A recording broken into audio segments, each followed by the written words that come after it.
Account कटुची 147 टंका 50 पैसा। तो कौन पर एकाउंट टंकाटी कटुची फ्रेंड्स आज अपडेट आपण जानवा पाइबे। तो हेलो फ्रेंड्स मोर ना फकर भेरा आपण देखुन ओडिया शिक्षा यूट्यूब चैनल। तो फ्रेंड्स आज लगी फिर गोटे आम नुआ अपडेट नहीं आसीछूँ। तो अपडेट काଣା आज वीडियो आम जानमा। तो चलो वीडियो के आम स्टार्ट करी देमा। जदि आपणको एकाउंट मध्य कटि 147 टंका 50 पैसा तेबे आपण भयभीत होंतु नहीं। यह एटीएम चार्ज भाव में आपण मानक ठारू कटा जाई अछि। जड़े आपण मध्य जड़े बैंक ग्रहीता होती एवं आपण पाखरे एटीएम कार्डटी अच्छी तेबे आपण एकाउंट मध्य 147 टंका 50 पैसा कटा जाउछि। यह लोक भयभीत होउछंती कारण जानी नाहंती कि वर्ष को थोरे एटीएम रे आपण को जो कार्ड थिबो तार चार्ज भावे एकाउंट वर्ष को थोड़ा लेखाए तार चार्ज कटा जाई थाए।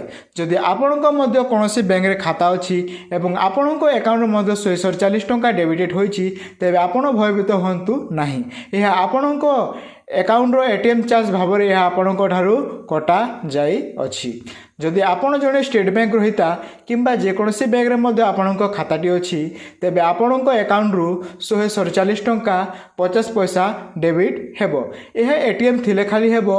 एटीएम जहाँको नाही तांको एकाउंट टंकाटी कटिबो नाही।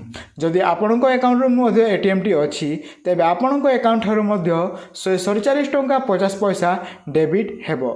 यह वर्ष को थोड़ा लेखाए एटीएम रु चार्ज कटा जाई थाए।